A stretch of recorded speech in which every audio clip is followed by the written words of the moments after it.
Hello बच्चों, आज हम लोग करने वाले हैं प्रश्न चौथा, क्योंकि इससे पहले हम लोग प्रश्न तीसरा तक कर चुके हैं।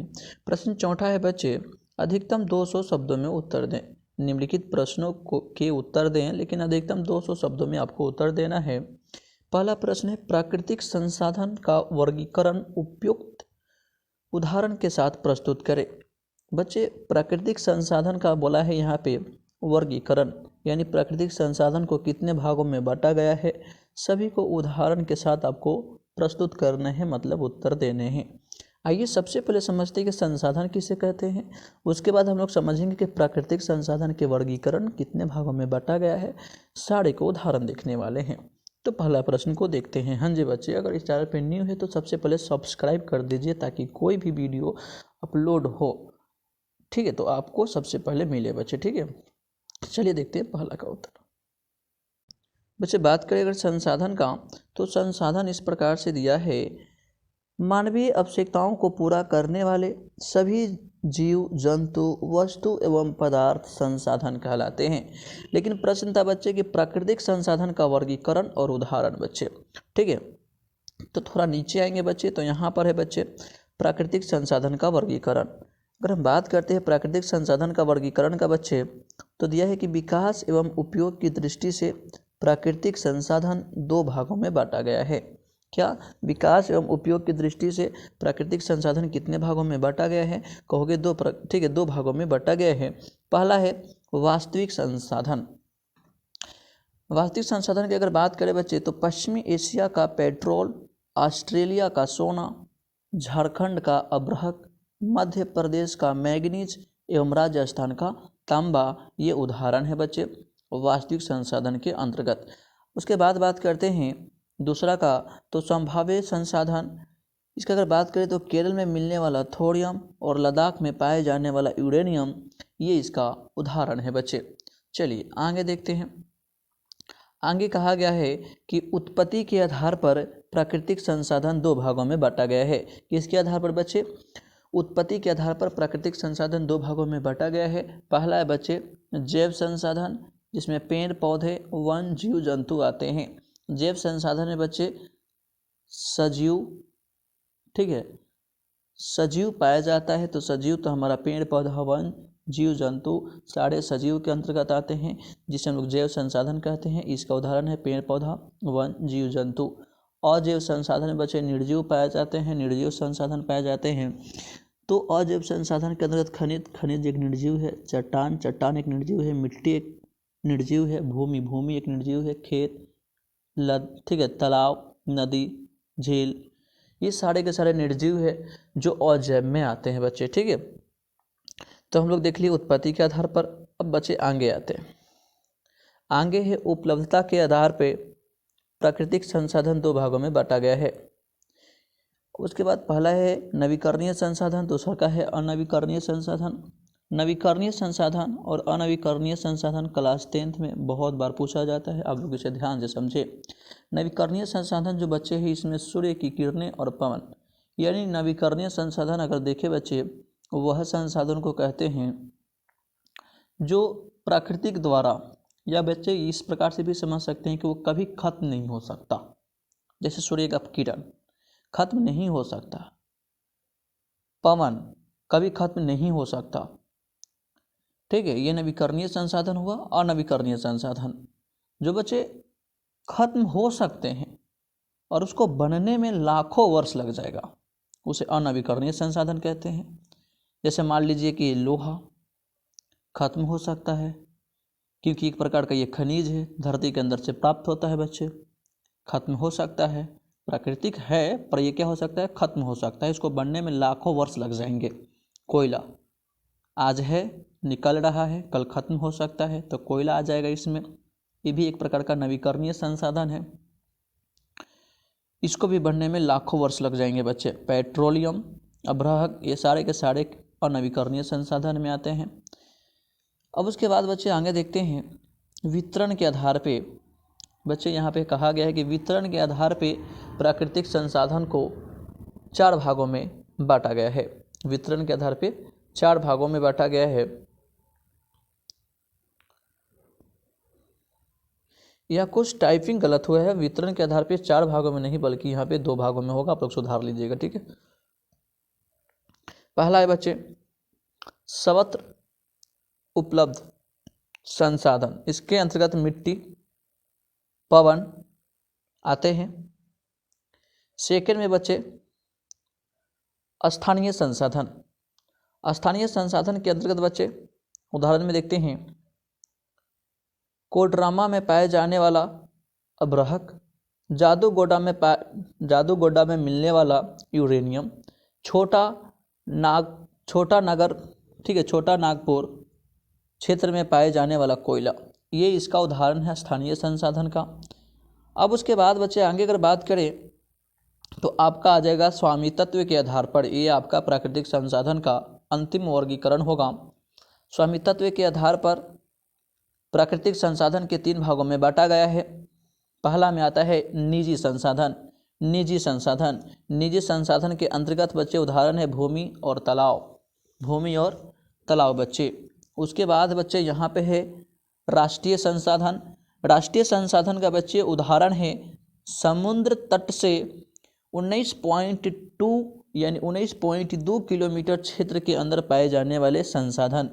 मान लो राष्ट्रीय संसाधन को अगर समझना हो तो जो समुद्र होता है बच्चे, समुद्र के 19.2 किलोमीटर क्षेत्र के अंदर, मान लीजिए, चलिए एग्जाम्पल के लिए हम लोग समझने वाले हैं क्योंकि बहुत इंपॉर्टेंट ये सारा चीज़ है, ठीक है। मान लीजिए ये समुद्र है, मान लीजिए बच्चे कि ये समुद्र है, ठीक है। और बच्चे थोड़ा सा और छोटा, ये समुद्र है और समुद्र में अगर ध्यान से समझे तो एक केंद्र बिंदु मान लेते हैं यहाँ पे। और बच्चे मान लेते हैं कि ये जो केंद्र बिंदु है और 19.2 किलोमीटर क्या है कि समुद्र के अंदर से, मान लीजिए कि भारत का केंद्र बिंदु है, भारत की ये सीमा है, ठीक है। तो क्या है कि 19.2 किलोमीटर आप अंदर से क्या कर सकते हैं, राष्ट्रीय संसाधन, यानी जो भी चीज़ इसमें मिल रहा है, जो भी चीज़ निकल रहा है, ये राष्ट्रीय संसाधन के अंतर्गत आ जाएगा बच्चे, ठीक है। अब उसके बाद अगर नेक्स्ट एग्जाम्पल के देखा जाए तो है यहाँ पे अंतर्राष्ट्रीय बच्चे। तीसरा क्या है, तीसरा है बच्चे अंतर्राष्ट्रीय संसाधन जो खुला महासागरों के क्षेत्र में है। जैसे अंतर्राष्ट्रीय का मतलब खुला महासागर, यानी जैसे मान लो कि भारत के क्षेत्र में पड़ने वाला जो समुद्र है बच्चे, इस प्रकार से, ठीक है, इस प्रकार से जो समुद्र है ये क्या है बच्चे कि अंतर्राष्ट्रीय मतलब क्या होगा कि दूसरा, मतलब भारत का केंद्र यहाँ रहा, इसके बीच में है, लेकिन इसमें क्या होगा कि खुला सा, ठीक है, खुला मतलब चारों तरफ जो है बच्चे वो सारे अंतर्राष्ट्रीय संसाधन के अंतर्गत आ जाते हैं। मतलब भारत के सीमा के बाहर भी जितने संसाधन मिल रहे हैं वो अंतर्राष्ट्रीय संसाधन के अंतर्गत आ जाते हैं। इस प्रकार से आप लोग संसाधन का वर्गीकरण देख लिए। अब अगला प्रश्न दूसरा को देखते हैं बच्चे दूसरा नंबर प्रश्न है संसाधन। बच्चे दूसरा नंबर प्रश्न है संसाधन बनाए जाते हैं, उपयुक्त उदाहरण के साथ स्पष्ट करें। संसाधन बनाए जाते हैं, उपयुक्त उदाहरण के साथ स्पष्ट करें, ये देखते हैं।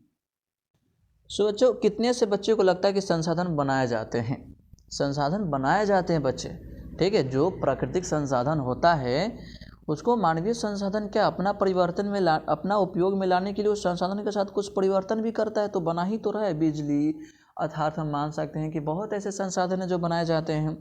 तो संसाधन बनाए जाते हैं, ओके, संसाधन बनाए जाते हैं। जैसे अब एग्जाम्पल समझिए, जैसे मान लीजिए कि नदी या मरुस्थल में पेड़ बालू का वहाँ कोई उपयोग नहीं होता। मरुस्थल ज़मीन है जहाँ पेड़ बालू का सच में कोई प्रयोग नहीं होता, परंतु जब वहाँ से उठाकर बालू को निर्माण कार्य हेतु गांव या शहर में लाया जाता है, कहा जा रहा है बच्चे कि वहाँ से बालू, जैसे मरुस्थल जगह पे बालू है, वहाँ पर बालू कोई काम का नहीं है, ऐसी जिधर तिधर ठीक है बिखरा हुआ है, लेकिन वहाँ से बालू उठा करके गांव या शहर में लाया जाता है, तब इसका उपयोग और मूल्य दोनों बदल जाते हैं।